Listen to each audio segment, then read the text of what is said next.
Olá pessoal, tudo bem? Como vocês estão? Espero que estejam tudo bem, para a glória de Deus Pai. Vamos para mais uma reflexão bíblica, amém? Vamos para mais uma palavra da parte de Deus. Vamos para mais uma reflexão bíblica, amém? Vamos para mais uma palavra da parte de Deus. E neste dia maravilhoso que Deus nos concede, eu quero aqui deixar uma palavra forte e poderosa no livro de João, capítulo 5, que trata da cura de um paralítico do tanque de Betesda. Todos nós conhecemos a história e sabemos que é uma história um pouco enigmática e uma história também de incentivo e motivação para a nossa vida. Livro de João, capítulo 5. Depois disso havia uma festa entre os judeus e Jesus subia a Jerusalém. Glória a Deus. Ora, em Jerusalém, próximo à porta das ovelhas, um tanque chamado em hebreu Betesda, o qual tem 5 alpendres. Glórias a Deus. Nestes jazia grande multidão de enfermos, cegos, coxos e paralíticos, esperando o movimento das águas. Porquanto um anjo descia, em certo tempo, ao tanque e agitava a água. Glória a Deus. E o primeiro que ali descia, depois do movimento da água, sarava de qualquer enfermidade que tivesse. Meus amados e queridos irmãos, é bem verdade que todos nós sabemos e conhecemos um pouco desta história deste homem que vivia à beira do tanque de Betesda. Este homem estava ali, este paralítico. A Bíblia é bem enfática em nos afirmar que este homem vivia ali há 38 anos, né? Quem sabe sem expectativas de vida, quem sabe sem mais nenhuma motivação, nenhum incentivo de que poderia voltar a andar novamente, né? Andar novamente, por assim dizer, voltar a andar. Mas a Bíblia diz que certa feita Jesus subindo para Jerusalém, a Bíblia diz que Jesus passa por aquele tanque, próximo àquele tanque.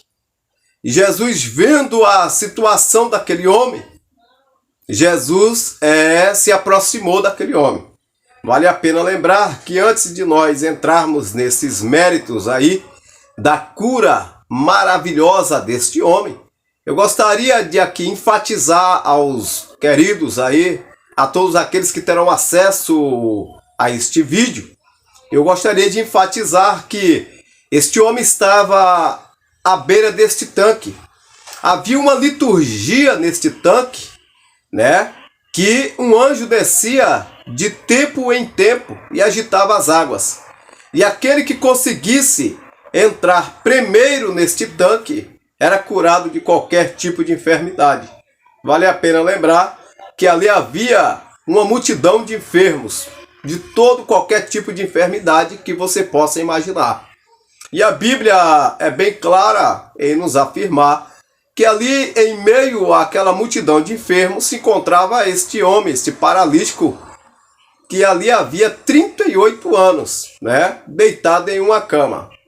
Se os irmãos observarem o texto, os irmãos vão entender que a Bíblia está falando de 38 anos, não é 38 meses, 38 dias, são 38 anos, deitado naquela cama, né?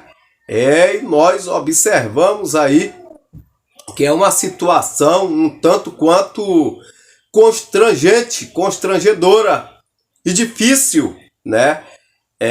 38 anos em uma cama, paralítico. E outra coisa também importante que nós podemos citar aqui nesse texto de João 5. Ali havia uma multidão de enfermos. E segundo historiadores, ali havia enfermos, não só enfermos que não tinha condição, mas ali também tinha enfermos ali naquele meio que tinha condição, aquisitiva, uma condição aquisitiva melhor do que outros que estavam ali. E o que acontece em meio a tudo isso? Segundo historiadores, eles pagavam para alguém, quando a água era agitada, eles pagavam para alguém levar eles até o tanque, colocar eles até o tanque, para que eles pudessem ser curados. Então, na verdade, havia uma confusão ali no tanque. Havia uma confusão, havia uma grande bagunça ali naquele tanque, porque, segundo o texto que nos afirma, é que aquele que entrasse primeiro no tanque era curado de qualquer tipo de enfermidade. Mas o que acontece aí? Infelizmente havia uma confusão, porque muitos entravam e acabavam dizendo que recebeu a cura, que foi curado. E aí virava aquela confusão, todo aquele problema ali entre eles, porque na verdade, segundo o texto, só o que entrava primeiro que poderia ser curado. Então hoje nós podemos observar que aquele que tem um poder aquisitivo maior, ele acaba se beneficiando de certos privilégios, né? Mas no mundo espiritual, com Deus, não tem essa questão de privilégios e nem tem essa questão de poder aquisitivo. Porque Deus olha para mim, Deus olha para você da mesma maneira que Ele olha para quem tem um poder aquisitivo maior. Deus, ele não faz acepção de pessoas. Quando você observa lá no livro de Mateus, capítulo 11, versículo 28, a gente vai entender lá Jesus dizendo: vinde a mim todos que estáis cansados, oprimidos e sobrecarregados.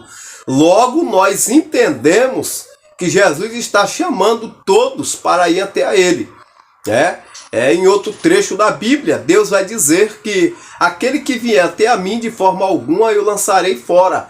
Então o grande problema da humanidade, a grande questão, é se aproximar de Deus, é ir até a Deus.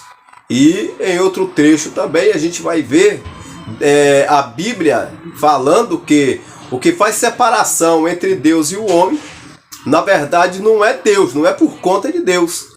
Mas o que faz separação entre Deus e o homem é o seu próprio pecado. É a iniquidade do homem, é o pecado do homem que faz separação entre Deus e o homem. É o que separa. Porque Deus é o Deus que perdoa pecado. Deus perdoa. A partir do momento que você está disposto, né, a largar esta vida de pecado, esta vida pecaminosa. Então a gente vai observar, voltando para o tanque, que ali havia esta multidão de enfermos. E o que acontece? Ali havia este paralítico que estava ali. Então quando Jesus alcança este paralítico ele vai agora colocar suas dificuldades diante de Jesus. E a gente tem que entender e observar uma coisa. Quando Deus nos alcança, Deus não quer saber das nossas dificuldades, dos nossos problemas, não. Deus nos alcança para solucionar qualquer dificuldade, qualquer problema, qualquer situação. Deus ele não vai alcançar ninguém para ouvir as nossas desculpas. Não, Deus não vai nos alcançar nessa questão de ter algum problema com as nossas dificuldades, não, de forma alguma, com as nossas limitações. Deus sabe que nós temos limitações. Então, quando Jesus alcança aquele paralítico do tanque de Betesda, ele diz para Jesus, né, que ele até tenta ir até o tanque, mas quando ele está chegando perto, alguém vai e entra na frente dele. Então ele começa a apresentar para Jesus uma série de problemas, de desculpas e tal. Ele começa a apresentar para Jesus. Mas na verdade o intuito de Jesus está ali, o intuito de Jesus ter chegado até a ele, ter alcançado ele, o intuito de Jesus é curá-lo. Jesus não vai chegar até você, na verdade, para te condenar. Jesus não vai chegar até você de forma alguma para expor a sua situação, seus problemas e tal. Não. Quando Jesus te alcança e chega até você, Jesus chega para solucionar qualquer situação, qualquer problema. Quando você olha para a história de Zaqueu, Zaqueu era um homem publicano e rico, por assim dizer. mas rico de uma forma incorreta. Cobrava impostos altíssimos, tirava das pessoas que já não tinha, ele acabava tirando mais ainda na questão de impostos altíssimos, de exagerados.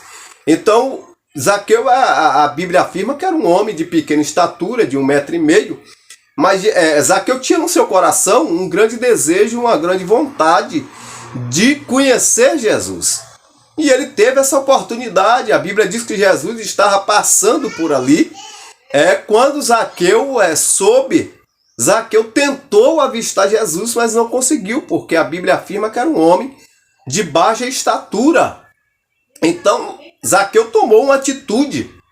Ele tomou uma atitude, mesmo sendo um pecador, um publicano. O povo odiava Zaqueu naquela época. O povo não gostava de Zaqueu, por ser um cobrador de imposto, né? Então Zaqueu, ele corre para ver Jesus, ele corre na frente de todo mundo, daquela multidão, e ele sobe em um pé de figueira. E se não bastasse, a Bíblia diz que esse pé de figueira era um pé de figueira bravo, quer dizer, tinha espinhos, tinha barreiras que poderia impedir que Zaqueu subisse, mas Zaqueu, ele não olhou para isso. Zaqueu, ele subiu no pé de figueira brava para ver Jesus. E Jesus, na sua onisciência, onipresença e onipotência, Jesus agora, o que Jesus faz? Jesus olha para Zaqueu e Jesus disse: desça depressa, porque hoje me convém entrar na tua casa.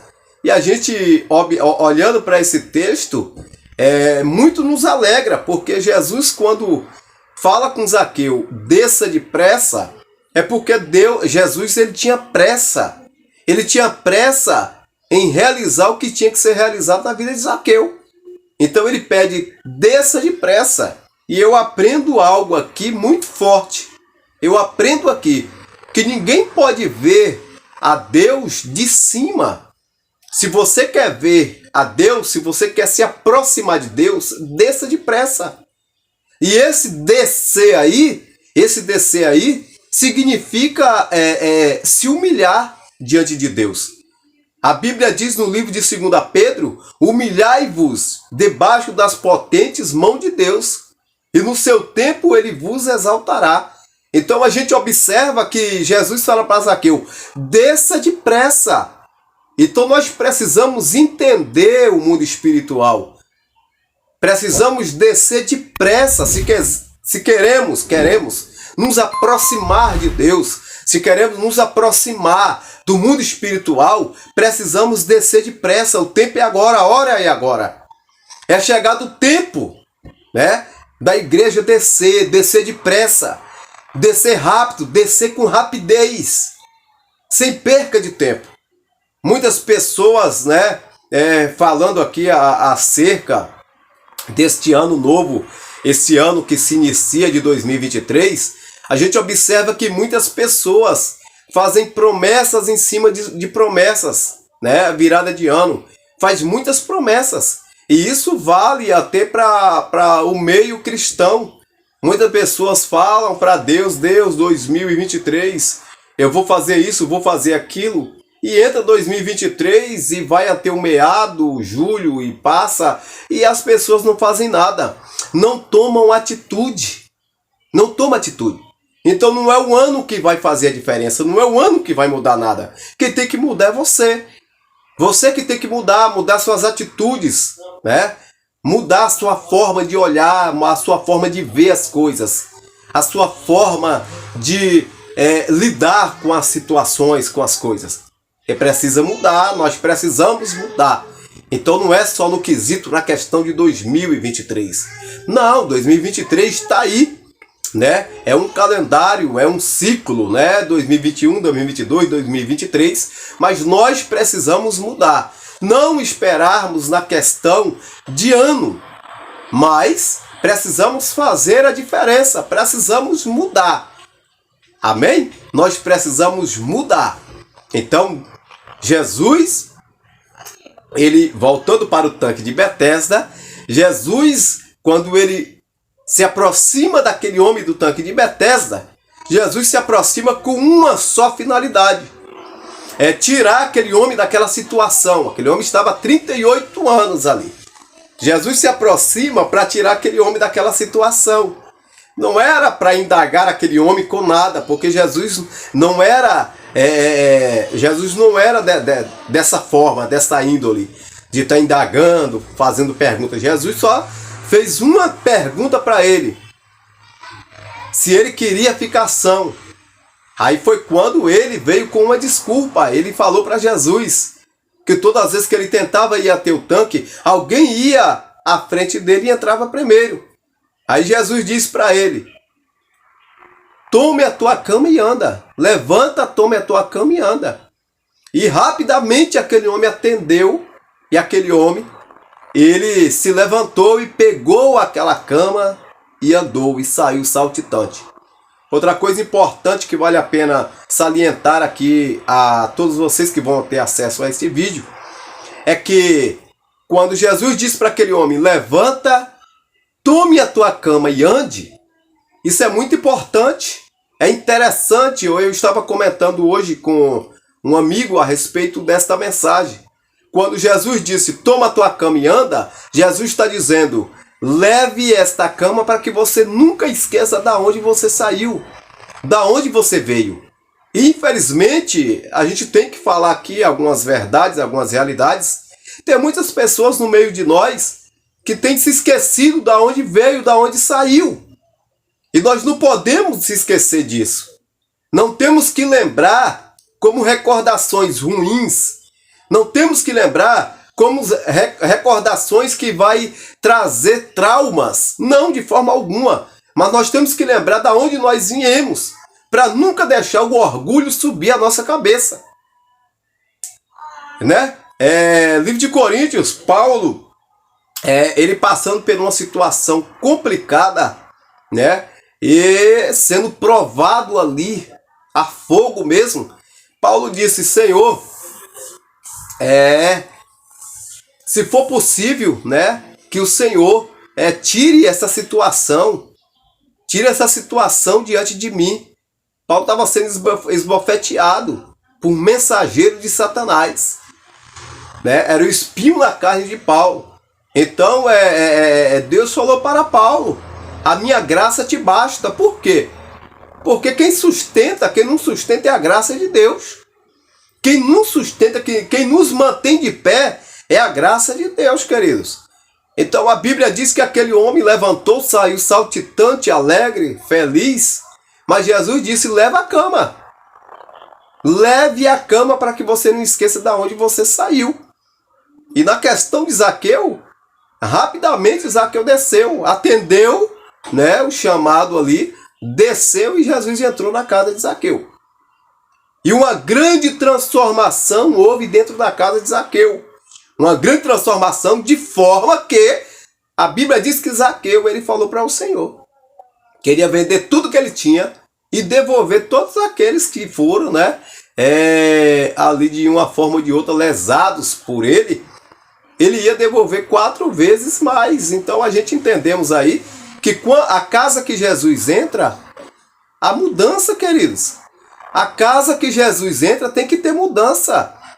Se alguém dizer: Deus está comigo, Deus está na minha casa, Jesus está na minha casa, e não tem mudança, alguma coisa tem de errado. Porque toda casa que Deus está, toda casa que Jesus entra, tem que haver mudança. Tem que haver transformação, tem que haver libertação, tem que haver cura de alma, de espírito, tem que haver cura de mente, de pensamento. Então esse é o intuito deste vídeo, é trazer até você uma palavra de motivação, de incentivo e de despertamento para a tua casa, para a tua vida e para a tua família. Amém? Aqui Mauro, reflexões edificantes e curiosidades bíblicas. Não se esqueça de deixar o seu like, deixar o seu like aí para nos ajudar. E você que não é inscrito, se inscreva no nosso canal, nos ajude, querido. Nós temos uma palavra forte aí de incentivo, motivação, uma palavra aí forte da parte de Deus. Amém? Glória a Deus. Deus abençoe, um forte abraço.